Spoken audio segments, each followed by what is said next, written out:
സ്വാമി ശരണം. ശബരിമല തീർത്ഥാടകർക്കായി നിലയ്ക്കലിൽ എല്ലാവിധ സൗകര്യങ്ങളുമുള്ള ബഹുനില മന്ദിരം നിർമ്മിച്ചതായി ദേവസ്വം വകുപ്പ് മന്ത്രി വി.എൻ. വാസവൻ. ഇടത്താവളങ്ങളുടെ സൗകര്യം വർദ്ധിപ്പിക്കുന്നതിന് സർക്കാർ അനുവദിച്ച കിഫ്ബി ഫണ്ടിൽ നിന്നുമാണ് കെട്ടിടം നിർമ്മിച്ചത്. ദേവസ്വം ബോർഡിന്റെ നേതൃത്വത്തിൽ പമ്പ മണപ്പുറത്ത് സംഘടിപ്പിച്ച പമ്പ സംഗമം ഉദ്ഘാടനം ചെയ്യുകയായിരുന്നു മന്ത്രി. എരുമേലി, ചെങ്ങന്നൂർ, കഴക്കൂട്ടം, ആറ്റിങ്ങൽ എന്നിവിടങ്ങളിലും കെട്ടിടങ്ങളുടെ നിർമ്മാണം സമീപ ഭാവിയിൽ തന്നെ പൂർത്തിയാകും. ശബരിമല തീർത്ഥാടകർക്ക് എല്ലാവിധ സൗകര്യങ്ങളും ഉറപ്പാക്കുകയാണ് സർക്കാർ ലക്ഷ്യം വയ്ക്കുന്നത്. ശബരിമല വികസനവുമായി ബന്ധപ്പെട്ട് 1000-ൽ-അധികം കോടിയുടെ മാസ്റ്റർ പ്ലാനിന് ക്യാബിനറ്റ് അംഗീകാരം ലഭിച്ചിട്ടുണ്ട്. ഇതിൽ 778 കോടി ശബരിമല വികസനത്തിനും 225 കോടി പമ്പയുടെ വികസനത്തിനുമായാണ് ഉള്ളത്. പദ്ധതിയുടെ വിശദമായ പ്രൊജക്ട് റിപ്പോർട്ട് തയ്യാറാക്കി 3 ഘട്ടങ്ങളിലായി യാഥാർത്ഥ്യം ആക്കുന്നതാണ്. ശബരിമല റോപ്പ് വേയും ഉടൻ യാഥാർത്ഥ്യമാകും.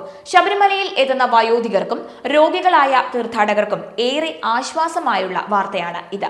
ട്രാക്ടറുകളുടെയും ഡോളികളുടെയും ഉപയോഗം ഇതിലൂടെ ഒഴിവാക്കാനായി സാധിക്കും. എല്ലാ തീർത്ഥാടകർക്കും സുഖ ദർശനം ഉറപ്പാക്കി പരാതിരഹിത മണ്ഡല മഹോത്സവമാണ് പൂർത്തിയായിരിക്കുന്നത്.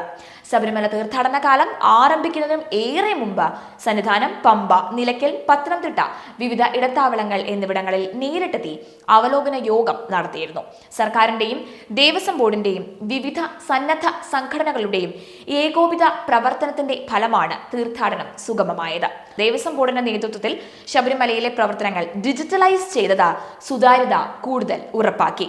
ഈ ടെൻഡറുകൾ നിലവിൽ വന്നതോടുകൂടി നിർമ്മാണ പ്രവർത്തനങ്ങൾ വേഗത്തിലായി.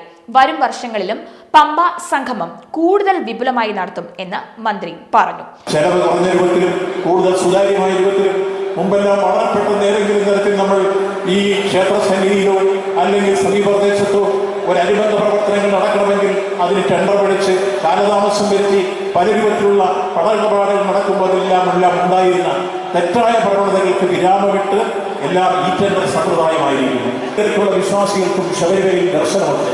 ഇരുമുടിക്കെട്ടുമായി വരുന്ന ഒരു ഭക്തന് ഒരു അർത്ഥത്തിലും ദർശനം നിഷേധിക്കാറില്ല. അവരുടെ ജാതി ചോദിക്കുന്നില്ല, അവരുടെ മതം ചോദിക്കുന്നില്ല, അവരുടെ ജനിച്ച നാട് ചോദിക്കുന്നില്ല, കരം ചോദിക്കുന്നില്ല, അവരുടെ ഭാഷ ചോദിക്കുന്നില്ല, അവരുടെ ലിംഗം ചോദിക്കുന്നില്ല.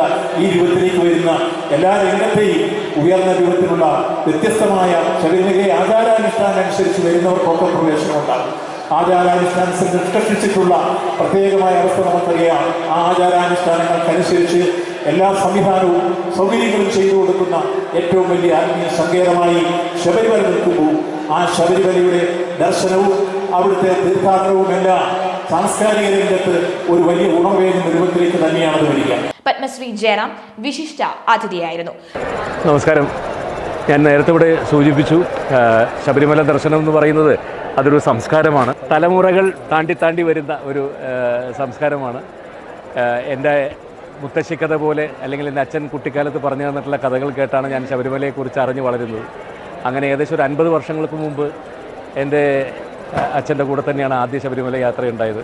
അന്ന് എൻ്റെ സ്വപ്നത്തിൽ പോലും ഞാൻ വിചാരിച്ചതല്ല ഈ പമ്പയിലെ ഈ മണൽപ്പരപ്പിലൂടെ നടക്കുമ്പോൾ പിൽക്കാലത്ത് ഒരു 50 വർഷത്തിന് ശേഷം തിരുവിതാംകൂർ ദേവസ്വം ബോർഡിൻ്റെ 75 വയസ്സ് ആഘോഷിക്കുന്ന സമയത്ത് അവിടെ ഒരു മുഖ്യാതിഥിയായ ഒരു വേദിയിൽ ഇരിക്കാൻ സാധിക്കുമെന്ന് പറയുന്നത് എൻ്റെ സ്വപ്നത്തിൽ പോലും വിചാരിക്കാത്ത കാര്യമാണ്.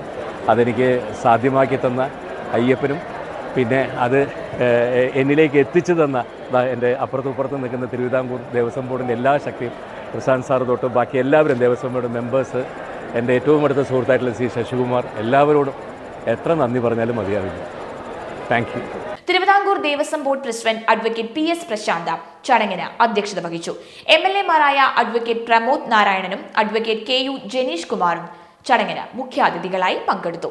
തിരുവിതാംകൂർ ദേവസ്വം ബോർഡ് മെമ്പർമാരായ advocate A Ajikumar, G Sundaresan, ആധ്യാത്മിക പ്രഭാഷകനായ ഡോക്ടർ അരവിന്ദ് സുബ്രഹ്മണ്യം, കാവാലം ശ്രീകുമാർ, സംസ്ഥാന സാക്ഷരതാ mission director doctor AG Oleena, Thiruvithamkoor Devaswom board സാംസ്കാരിക പുരാവസ്തു വിഭാഗം director R Rejilal, Ranni block panchayat president KS Gopi, Perunad panchayat president PS Mohanan, Thiruvithamkoor Devaswom board chief engineer Ranjith Shekhar, Sannidhanam മാസിക മാനേജർ വിഭു പിരപ്പൻകോട് എന്നിവർ ചടങ്ങിൽ പങ്കെടുത്തു.